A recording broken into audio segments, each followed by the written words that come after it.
Qué gusto verlos, hermanos, y qué gusto poder estar aquí llevando a cabo esta transmisión de la Iglesia El Camino de la Fe.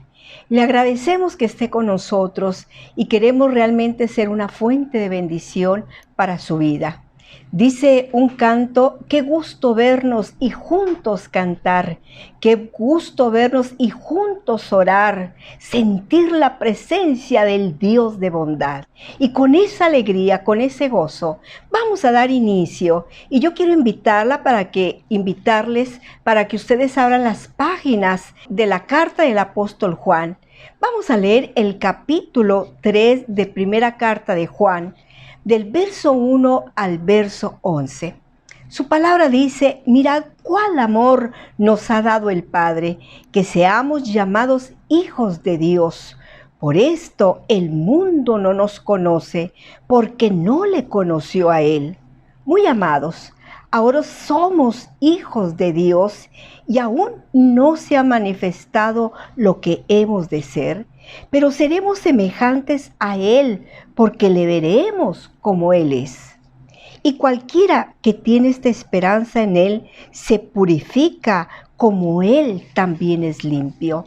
Y cualquiera que hace pecado traspasa también la ley, pues el pecado es transgresión de la ley. Y sabéis que Él apareció para quitar nuestros pecados, y no hay pecado en Él. Cualquiera que permanece en Él no peca, y cualquiera que peca no le ha visto ni le ha conocido. Hijitos, no os engañéis ninguno. El que hace justicia es justo, como Él también es justo. El que hace pecado es del diablo, porque el diablo peca desde el principio. Para esto apareció el Hijo de Dios, para deshacer las obras del diablo. Cualquiera que es nacido de Dios no hace pecado, porque su simiente está en él. Y no puede pecar porque es nacido de Dios. En estos son manifiestos los hijos de Dios y los hijos del diablo. Cualquiera que no hace justicia y que no ama a su hermano no es de Dios. Porque este es el mensaje que habéis oído desde el principio, que nos amemos los unos a los otros. Que Dios bendiga su palabra. Verdaderamente que en estos tiempos, cuánto amor necesitan nuestros semejantes. Necesita que oremos, que podamos ministrarles la palabra de Dios para que ellos reciban consuelo, esperanza, pero sobre todo que reciban a Jesucristo como su Señor y Salvador personal. Y esta mañana, ¿por qué no le cantamos al Señor en medio de nuestras aflicciones, en medio de nuestros problemas? Que quizá usted pueda decirlo, es que son muchas las necesidades que hay en nuestra vida. Pero también quiero decirle que tenemos un gran Señor, un Padre que está en los cielos, que se compadece de sus hijos. Y lo dijimos, no es meramente compasión, sino es el poder de Dios que Él tiene para cada uno de nosotros. ¿Por qué no le alabamos? ¿Y por qué no le decimos: Señor, venimos ante ti para adorarte, para exaltarte, pero también venimos ante ti, Señor, porque tú eres nuestro Rey, porque tú eres nuestra majestad? ¿Cómo nuestra alma no se va a derramar, no se va a postrar delante del Señor cuando todo lo que tenemos Él nos lo ha dado? Las bendiciones vienen, son bendiciones celestiales. Así que esta mañana, juntos, cantémosle al Rey de la Gloria. Medio de la congregación, medio del pueblo de Dios, yo alzo mi voz, doy gloria a Él, listo es de alabar, digno de glorificar, mi Dios.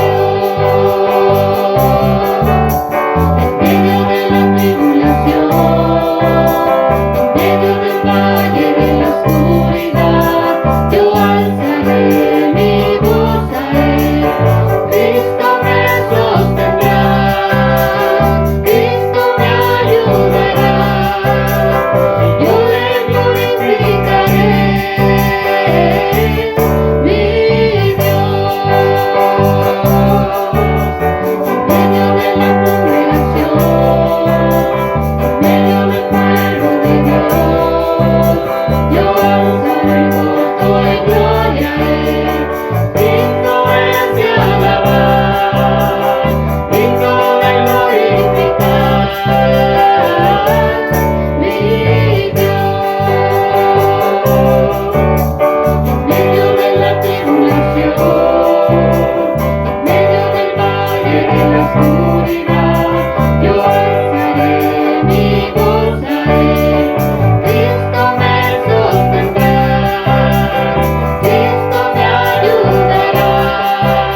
Venimos a adorarte, buen Jesús. Venimos a adorar tu nombre santo,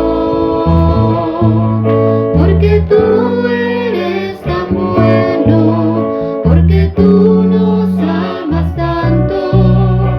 Venimos a adorarte, buen Jesús,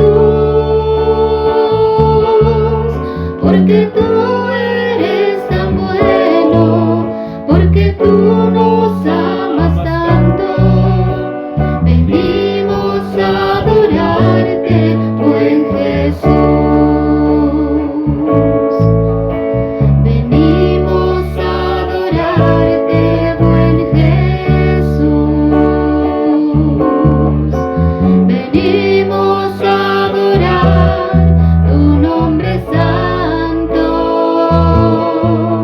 porque tú eres tan bueno, porque tú nos amas tanto. Venimos a adorarte, buen Jesús, porque tú eres tan bueno, porque tú nos amas tanto. Venimos a adorarte, buen Jesús.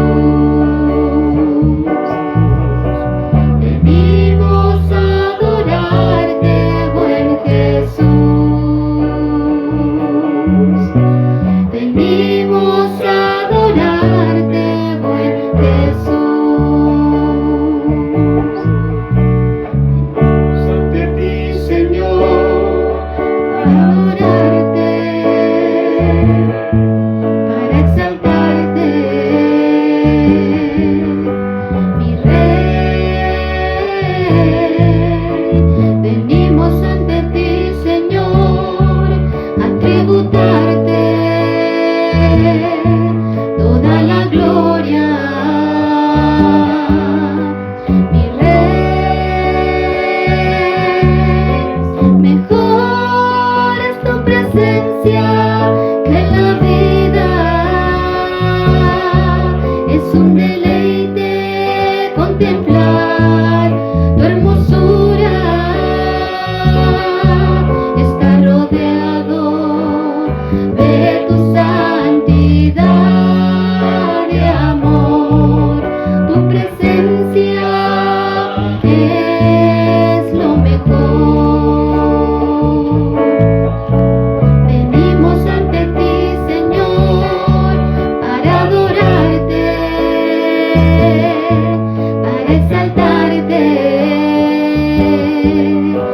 mi Rey.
Gracias a Dios, mis hermanos.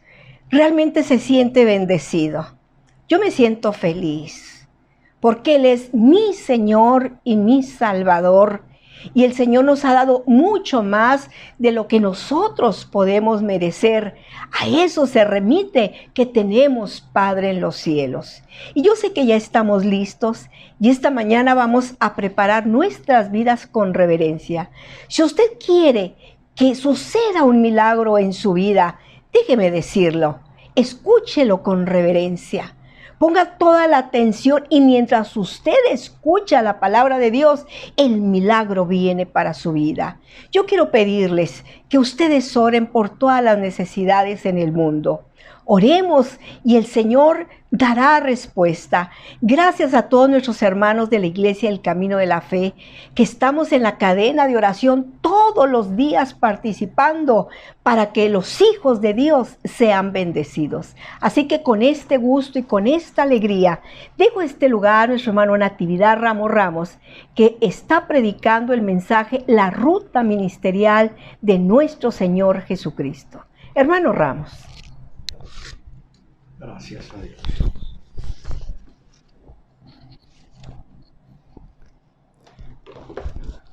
Muy bendecidos nos sentimos el día de hoy. Y gracias, queridos hermanos, por estar al pendiente de estas transmisiones, de este programa, que es un medio que Dios nos ha concedido, desde luego, y que es muy eficiente.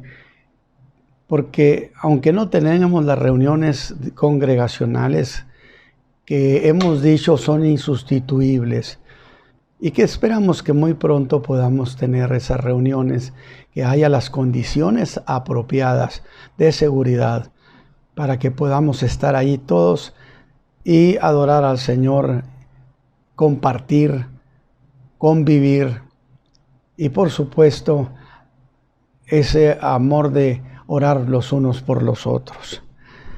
Muy bien, mis hermanos, pues estamos en lo que se llama esta serie de mensajes, la ruta ministerial del Señor Jesús, donde pretendo en realidad, quizá no con precisión, decir de aquí se fue a este lugar. Sin embargo, es muy aproximado toda la ruta en términos cronológicos. Y vamos a disfrutarlo. Y voy a leer el pasaje de esta mañana que está en el Evangelio de Mateo, capítulo 4. Dice: entonces Jesús fue llevado del Espíritu al desierto para ser tentado del diablo. ¿Qué es lo que he planteado?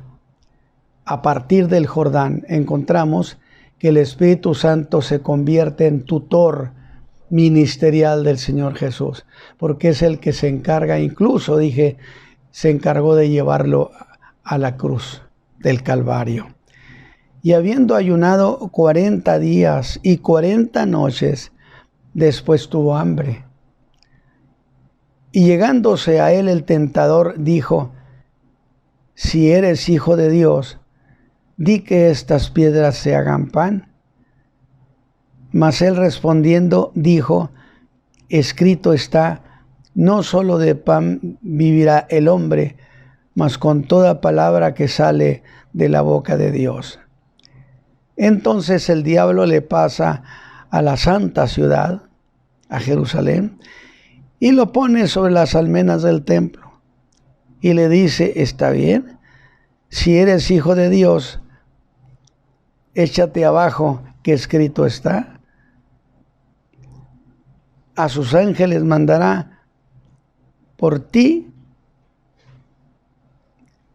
y te alzarán en las manos para que nunca tropiece tu pie en piedra. Jesús le dijo: escrito está, no tentarás al Señor tu Dios. Qué preciosa declaración, escritura sobre escritura.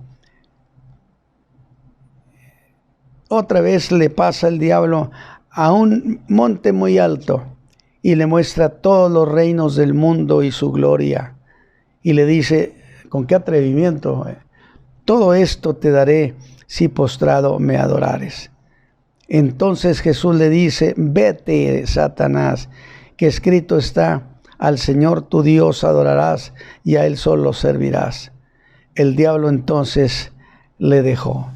Padre, permite que esta palabra que vamos a presentar a tu pueblo, a tus hijos, a nuestros amigos, tengan un significado para sus vidas de fe. Padre Santo, para mí, Señor, esta lectura tiene un gran sentido de solidaridad. Es decir, lo que tú has dicho lo tomamos como una causa o como un seguro. Y decir, si Él lo dijo, entonces así es. Y yo me voy a aferrar exclusivamente a la palabra que Dios ha dicho. Escrito está. Así que, mis hermanos, gracias a Dios por este pasaje de la Escritura. Y en el mensaje pasado, por cierto, fuimos al Jordán para ser testigos de aquel gran suceso donde el Señor Jesús le pide a Juan que lo bautice. Petición que a Juan lo sorprendió y que no supo qué hacer con ella, porque la consideraba improcedente y humildemente se resistía a bautizarlo. La cuestión, dijo Juan, propiamente es que no encontraba razones suficientes que lo convencieran que así debía ser. Y razonó de esa manera, diciendo: ¿cómo puede ser propio que quien es Señor sea bautizado por quien es siervo? Y en este caso su siervo. Y con gran reverencia declina la petición que el Señor Jesús le hace, diciéndole: yo he de ser bautizado de ti, ¿y tú vienes a mí? Pero cede. Juan el Bautista por fin cede cuando el Señor Jesús le da una orden categórica y le dice: deja ahora. Que son palabras de gran intensidad, contundentes, que no dejaban lugar para una negativa. Juan deja así las cosas, así se van a hacer. Escuche lo que el Señor Jesús le dijo, porque así nos conviene cumplir toda justicia. Que yo prediqué el domingo pasado sobre esto. Y aunque lo dije en el mensaje pasado, mis hermanos, no está por demás. Y por muy buenas razones, insistir en eso que el Señor Jesús le ha dicho a Juan. Así nos conviene. Nos conviene cumplir toda justicia. Cuando usa ese término, está hablando de asuntos de legalidad. Nos conviene cumplir toda justicia. Y yo dije que algunos muy entendidos en interpretar esas expresiones o detalles sutiles que no están muy claros, pero que son muy buenos para darles interpretación, nos han regalado dos explicaciones principalmente, hermanos. Una es que se refería el Señor Jesús al decirle: así nos conviene cumplir toda justicia, que le estaba diciendo a Juan: nos conviene cumplir todas las ordenanzas de la ley. Pero eso nos llevaría a una pregunta, que yo la diría de esta manera, y la digo con cierto desgano, al repetir lo que ellos dijeron. ¿Diría usted que Juan estaba batallando para convencerse que debería cumplir toda justicia? de cumplir toda la ley? A mí me parece que sería un atrevimiento y una audacia decir que Juan estaba indeciso en cumplir toda la ley y que el Señor Jesús se refería a eso. Por lo tanto, digo que definitivamente no se refería el Señor Jesús a eso. Entonces, mis hermanos, si ese no era el conflicto, pues entonces, ¿cuál era el conflicto? El otro intérprete, porque vi solamente dos, el otro intérprete me pareció muy discreto, muy cuidadoso, aunque en realidad debo llamarlo muy evasivo, diciendo en la interpretación que le dio: bueno, yo me inclino, hermanos, a pensar que el Señor quiso significar mucho más que eso. A ver, yo me inclino a pensar que el Señor Jesús quiso decir mucho más de lo que acababa de decir. Pero esa explicación a mí, pues me dejó en las mismas, porque no me aclaró nada. La verdad es que ese intérprete, ese exégeta, no quiso arriesgar nada.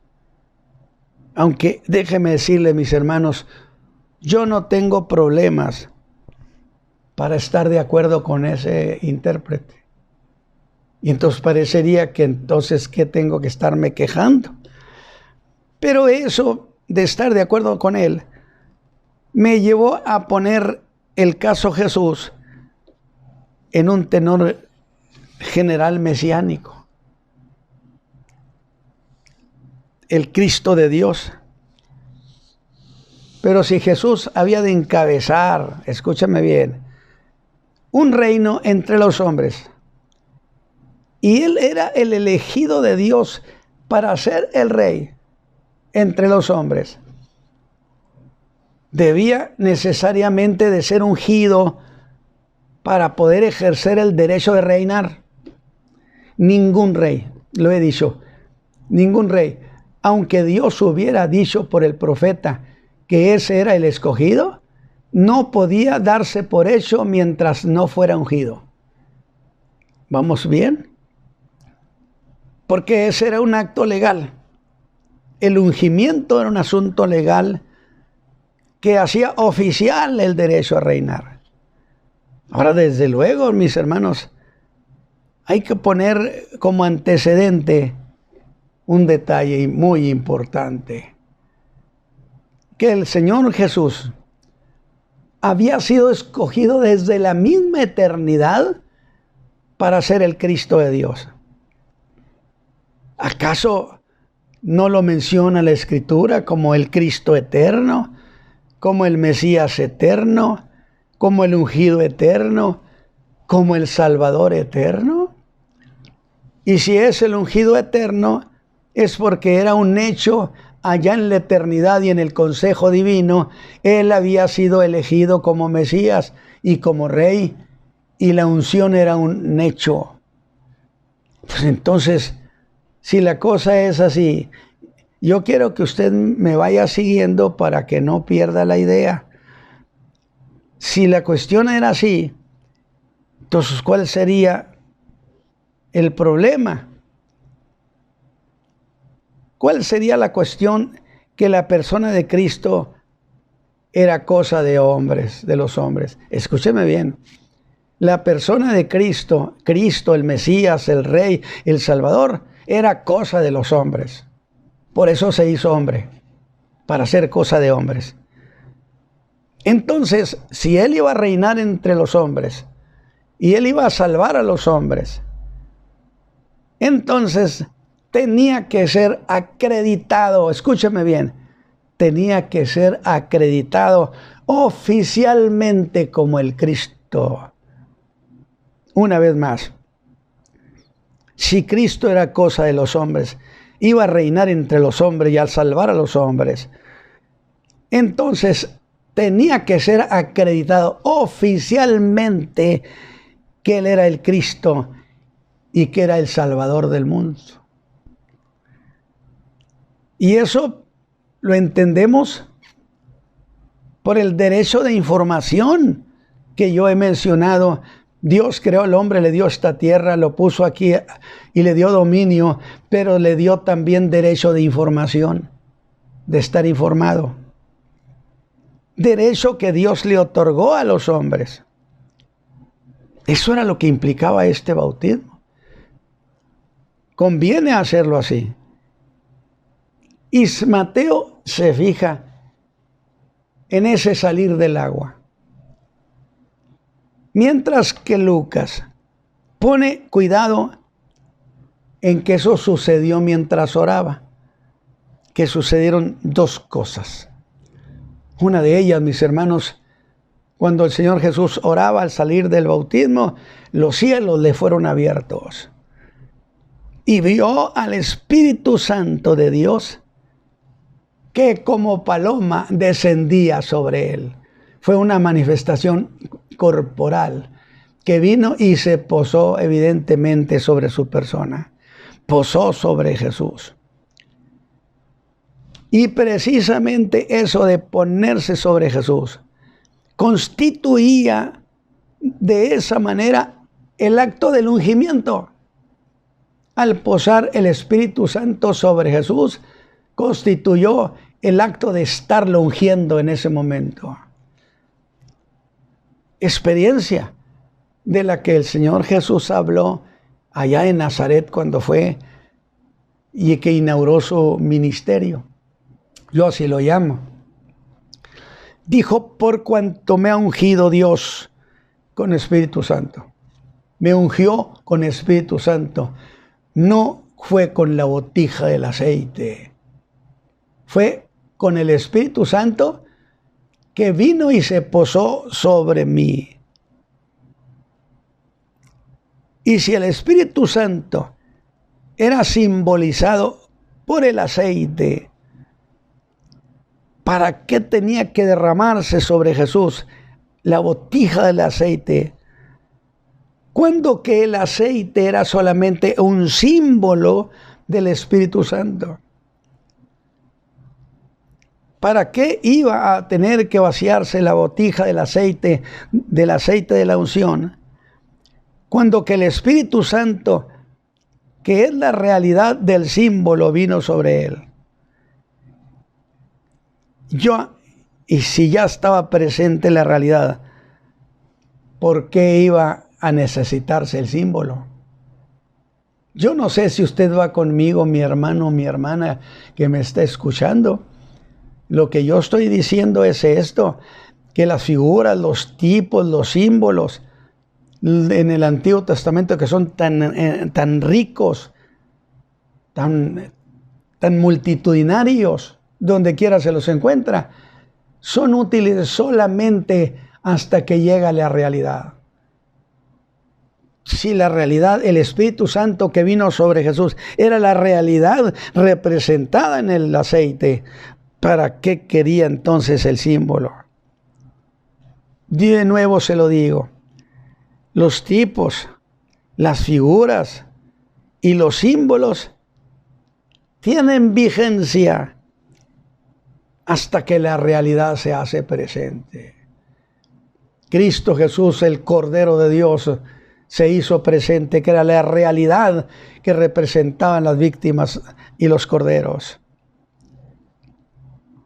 Así que a partir de ese momento, ante los hombres, fíjese bien, si decimos que el hombre tenía que ser informado de que Jesús era el Mesías, de que iba a ser el rey sobre la tierra, pues era necesario que los hombres fuéramos informados, porque este es un privilegio que Dios le otorga a la raza humana, le informa. Jesús, a partir de ese momento que sale del río Jordán, bautizado y la unción, Jesús ya no sería meramente Jesús, que yo lo dije la vez pasada. Cuando llega al Jordán no era más que Jesús a secas. Pero después de eso, ya no es meramente Jesús, sino Jesús es el Cristo de Dios, porque acaba de ser ungido. Oficialmente se da a conocer a la raza humana, en lo representado en los hombres que estaban allí, que Jesús era el Mesías. Pero hubo un segundo testimonio. Primero fue, en este caso, lo de la paloma. Pero hubo un segundo asunto. Una voz que vino de los cielos, venía del Padre y dirigida particularmente a Jesús, a quien le dijo: tú eres mi Hijo amado, tú.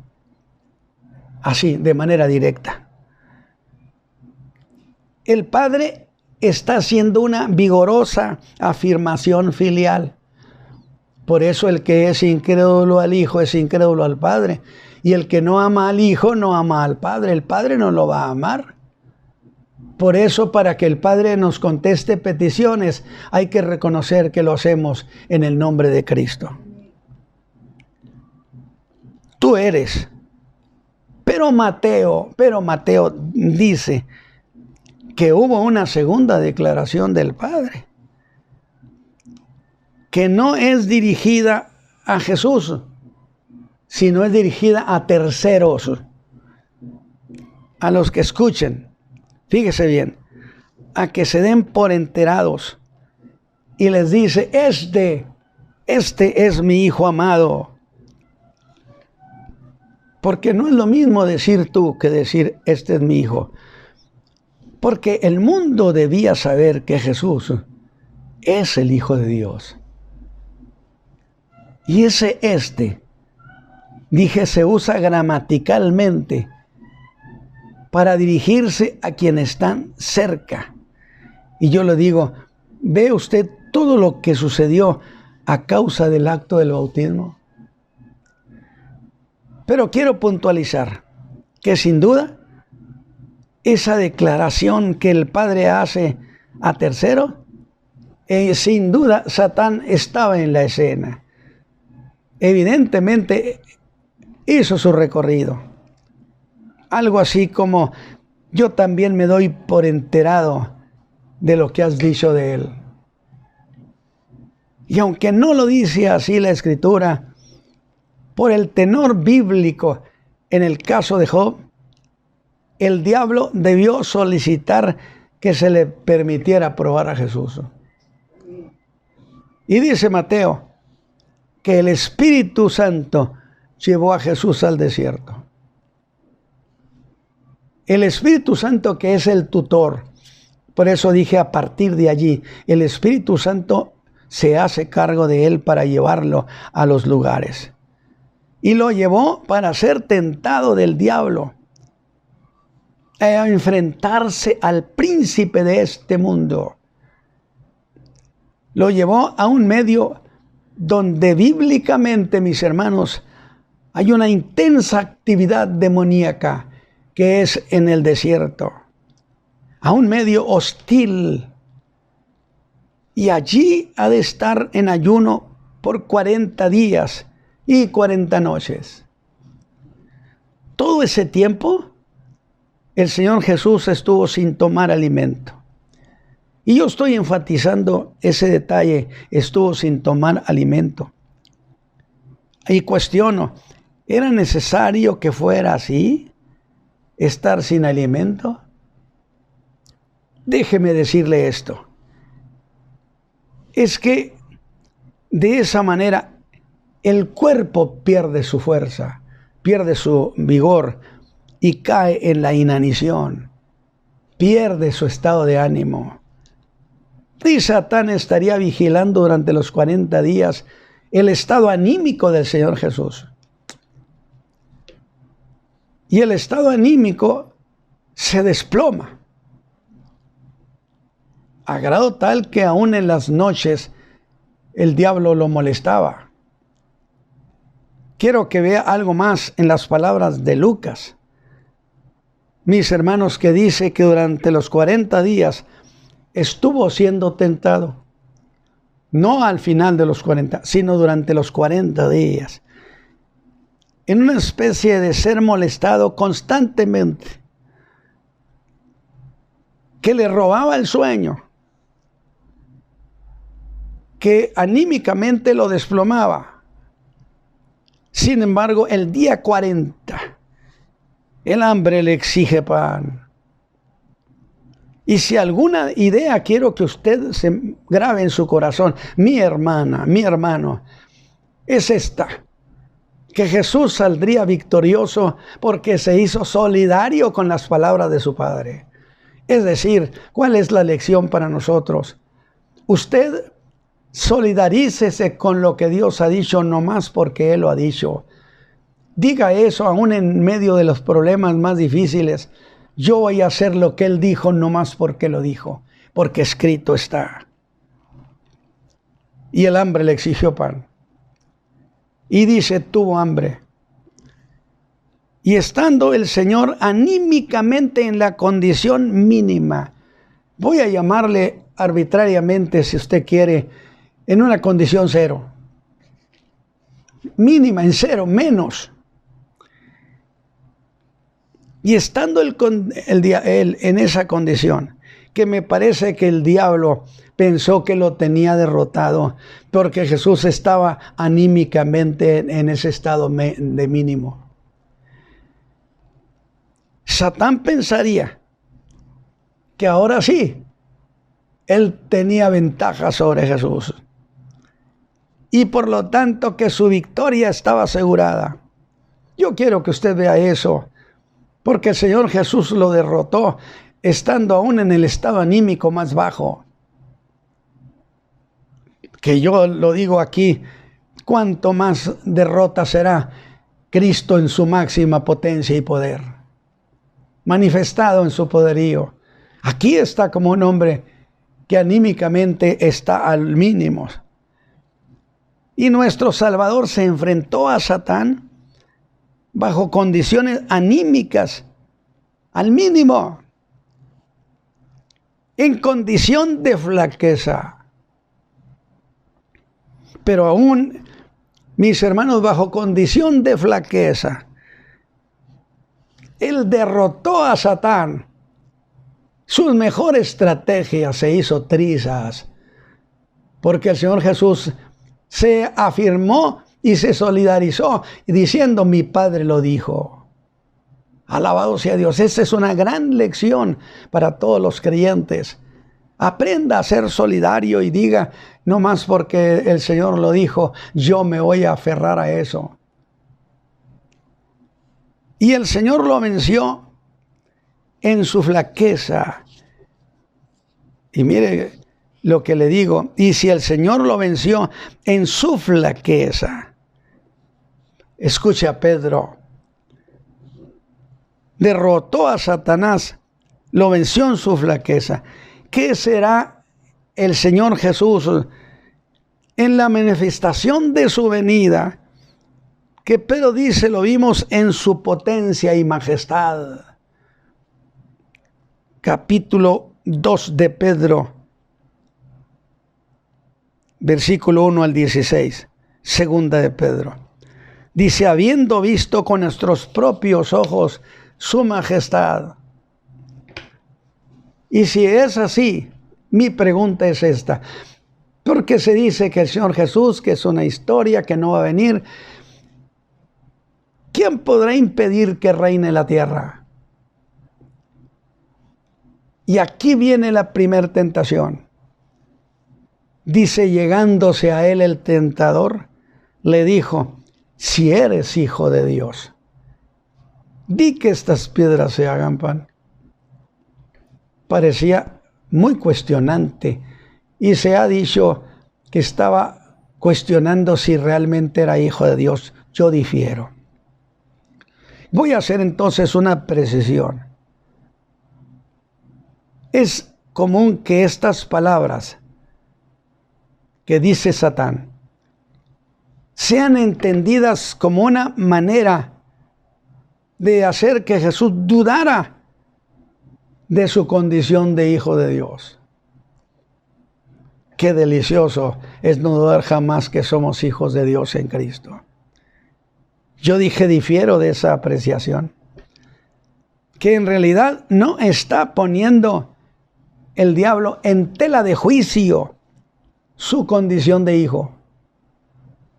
Por el contrario, lo está incitando a que, partiendo de esa realidad, de sabiendo quién es Él, tenía el derecho de ejercer su poder cambiando las piedras por pan. Pero en realidad no estaba, en la pelea no estaba en las piedras y el pan, estaba en la obediencia a su padre. Era el pleito, la obediencia. Haz que las piedras se hagan pan. ¿Sería esto? ¿Puedes hacerlo? Pon fin a tu necesidad, haz el milagro, tú eres el Hijo de Dios. Pero sin embargo, mis hermanos, ¿cuál era la cuestión de fondo?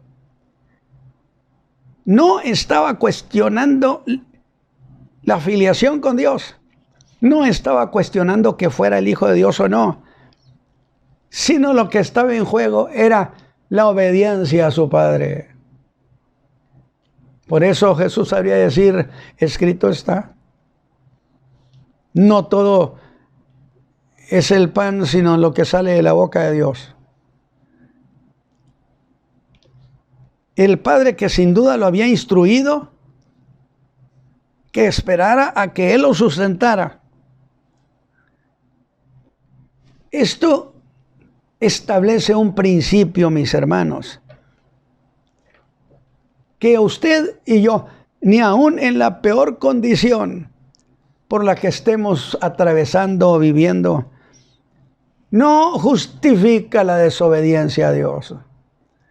Sin duda, muchos de ustedes que me están escuchando están viviendo momentos muy difíciles.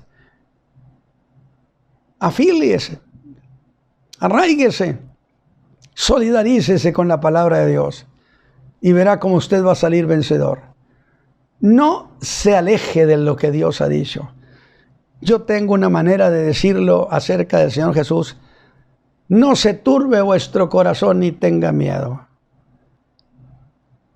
Y ellos, los discípulos que estaban llenos de miedo, debieron decir, si Él lo dijo, entonces así es. Y yo le pido a usted, mi hermano que me está escuchando, haga de esto una declaración de fe. Si el Señor lo dijo, entonces yo me baso en lo que Él dijo y no cambio nada, pase lo que pase. Y yo le garantizo que la salud vendrá a su vida, que el milagro vendrá, que lo sacarán de problemas. Y el Señor Jesús decidió quedarse sin pan. No era la cuestión que si era hijo o no era hijo de Dios, que si era capaz de obedecer, era el problema. Ahora que tenía tanta hambre, se quedó sin pan el Señor Jesús, mis hermanos, pero se quedó con la obediencia a su Padre. Echó mano de la Escritura y establece otro principio mucho más del valor que tiene la palabra que Dios ha escrito, o la palabra escrita de Dios. Le dice, escrito está. Deuteronomio 8:3 citó el Señor, que esto no es papel y tinta, Satán. Lo que esté escrito no es algo que pueda ser anulado, no es papel y tinta, es lo que Dios ha dicho y ha salido de su boca. No solo de pan vivirá el hombre, sino de toda palabra que sale de la boca de Dios. ¿Qué hace el Hijo? Esto es una lección para todos los creyentes, para que no deserten de su confianza en Dios, para que no pierdan en la ruta y en vez de estar acusando a Dios diciendo por qué esto no sucede, usted afíliese con Él, solidarícese con Él y diga, Él dijo, y sobre lo que Él dijo yo me voy a basar. Se hace solidario con la palabra de su Padre. Se hace uno con ella. Hágase usted uno con la palabra de Dios.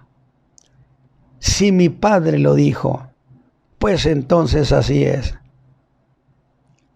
Por eso esta tentación, mis hermanos, ha sido llamada como la falta de confianza. Que la falta de confianza nos lleva a la desobediencia. Y Jesús sale vencedor, victorioso, afirmando el apego a la palabra de su Padre. Qué precioso, victoria.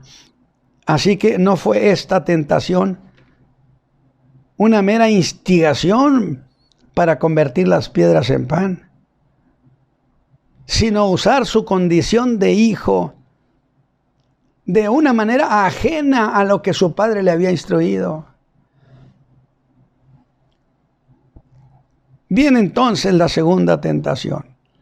Yo espero que usted esta enseñanza le sirva mucho. Y viene la segunda tentación, que por cierto Lucas lo pone como la tercera. Pero quiero usar el orden en que las pone Mateo. Y que bien puede llamarse como el exceso de la confianza. Mucho creyente comete el error de excederse en la confianza. Me puedo meter en problemas que al cabo Dios me sacará. No se confíe. Si usted se mete en problemas sin que Dios lo haya llevado el problema, quizá no lo saque. Solo si Dios lo lleva a una prueba, entonces Él lo sacará adelante. Por eso esta segunda tentación es llamada el exceso de la confianza. Y aquí el escenario es otro. El Espíritu de Dios lo lleva al desierto. Y ahora el diablo lo lleva a Jerusalén. Y lo pone en el punto más alto del templo, que daba a un precipicio. Y mire lo que hace. Ahora el tentador dice, bien, citaste la Escritura, Jesús, y dijiste tú que estaba escrito. Bueno, pues entonces yo también te puedo citar la Escritura. Él tiene ideas muy parecidas a las de nosotros. Y citaré lo que está escrito. Y le dice, según el verso 6, si eres hijo de Dios, échate abajo, que escrito está, a sus ángeles mandará por ti, y te alzarán en las manos, para que tu pie nunca tropiece en piedra. Esa es una experiencia que los creyentes debemos aprender. Ha citado el Salmo 91, 11 al 12. Este salmo es llamado el salmo, el himno de la seguridad. Este salmo precioso. Pero quiero que usted observe esto. El diablo nunca cita por completo el pasaje. Cita en parte. Porque es muy tramposo, es falso, es mentiroso. Le citó incompleto el pasaje. Eso es lo que hace Satán cuando cita la Escritura. Y toda herejía nace precisamente de declaraciones incompletas de la palabra. Solo usa partes para hacer de ese pedacito una doctrina. Y aprovecho para decirles a todos mis hermanos, cuidado, hermanos, cuidado cuando alguno le salga con un pedacito de doctrina en el que apoya todas sus declaraciones en un pedazo de texto. para que algo sea considerado como doctrina. Fíjese bien, para que algo sea considerado como doctrina bíblica, debe estar apoyada esa doctrina por toda la Escritura, lo que se conoce como el tenor general de la Escritura. Desde el Génesis hasta el Apocalipsis, usted encuentra apoyo. Sin embargo, cuando no es una doctrina bíblica, siempre es detenida en alguna parte de la Escritura. El tenor general no le da su apoyo. Y mire al diablo, experto, muy experto en citar la palabra de Dios. Lánzate. Hazlo, hombre, que al cabo Él se va a encargar de ti. Él te va a ayudar. Algo así como hazlo, al cabo Él te va a perdonar. Y le cita la Escritura.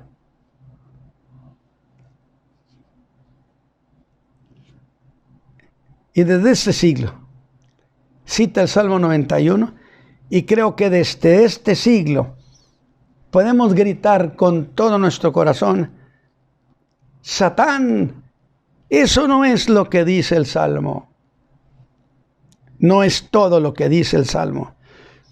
Te faltó decir que Dios enviaría a sus ángeles para que lo guardaran en todos sus caminos. Y Jesús no cayó en el engaño que le citara un pedacito de la Escritura. Y otra vez, el Señor Jesús lo lleva, lo somete a la Escritura. Y le cita Deuteronomio 6:16. Y me goza su respuesta, porque le dice: escrito está. Además, ¿sabe qué está haciendo Jesús? Haciendo que la Escritura interprete a la propia Escritura. Pues dice también: no tentarás al Señor tu Dios. Y como siempre lo hago, mis hermanos, conviene darle sentido práctico a esto que el Señor Jesús ha dicho, que será igual a que nadie debe buscar problemas. Escúcheme, a que nadie debe buscar problemas pensando que el Señor le tendrá que ayudar. Grabe esto en su corazón. Dios no está comprometido con la imprudencia. Esa es una cuestión que aprendimos desde muy jovencitos. Y por fin la tercera tentación, a la que he llamado la otra confianza. Entonces la primera fue la falta de confianza, el exceso de confianza, y ahora la otra confianza. Y lo cambia de escenario. Note usted lo que hace el diablo. Lo saca de allí, de Jerusalén, en las almenas del templo, y ahora lo lleva a otro escenario. Es una estrategia parecida, muy parecida a la que usó Balaam cuando Balac, el rey de Moab, le pidió que maldijera a Israel. Y en vez de maldecir, empezó a bendecirlo.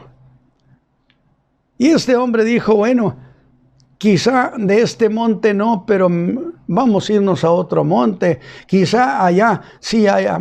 Lo que se le olvida es que Dios no cambia de opinión, porque Él es fiel a su palabra. Él no cambia. Él es el mismo ayer, hoy y por todos los siglos. De tal manera que se movió a otro monte. Y cada vez que se cambiaba de monte, otra vez la bendición.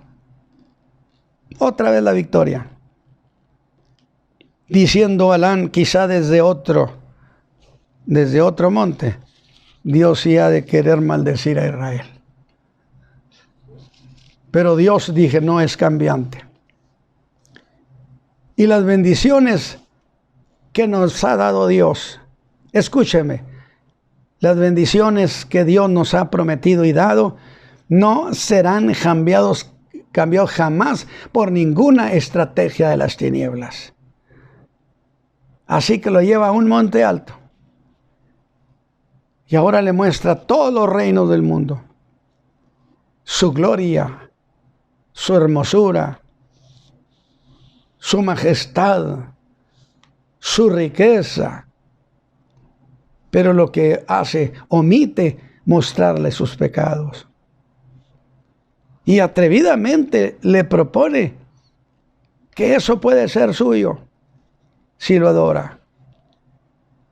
Eso era proponer abiertamente idolatría. Porque sabía que Jesús había venido a abolir ese reino. Y muy pronto el Señor Jesús vendrá y destruirá los reinos del mundo y establecerá su reino glorioso. Ese era el objetivo de su misión. Y la profecía de Daniel de aquella estatua enseña que sobre las ruinas del pasado de esos reinos que el diablo le ofrecía, destruiría y los convertiría en polvo. Y de eso se levantaría una gran montaña representando el reino que Cristo ha de establecer. Un nuevo reino en su segunda venida. Un nuevo reino de proporciones de grandeza y esplendor jamás visto. Y Cristo, ahora sí, será oficialmente consagrado como Rey eterno. Y por la respuesta, esas tentaciones que para el diablo eran la mayor de las tentaciones, para Cristo resultaba ser las más burdas, y le ordena: vete de mí, Satanás, que escrito está, al Señor tu Dios adorarás y a Él solo servirás. Y Satán se va burlado, derrotado, y vuelve al reino de las tinieblas vencido. Y acá Jesús se levanta con la victoria en sus manos. Alabado sea Dios. Y Dios entonces le provee pan. Yo quiero que usted esta mañana analice las cosas que hemos planteado. Y la que destaca particularmente y que quiero que destaque en su corazón es: yo me voy a hacer solidario con la palabra. Yo me voy a hacer solidario con el Señor. Pase lo que pase, suceda lo que suceda. Puede ser que yo estoy viviendo tiempos difíciles, pero yo no voy a abdicar ni a desertar de lo que Dios ha dicho. No más porque Él lo ha dicho, entonces yo sé que Él me hará vencedor, me hará victorioso. Que estas enseñanzas, que estas palabras bendigan su corazón. Y si usted está ahorita en este momento tratando o casi claudicando por los problemas que agobian su vida, yo le digo: pruebe a ser solidario, a ver qué pasa. Pruebe solidarizarse y diga: no más porque el Señor lo dijo. Y si nomás el Señor lo dijo y usted se basa en eso, le garantizo que muy pronto usted habrá de ver el día victorioso.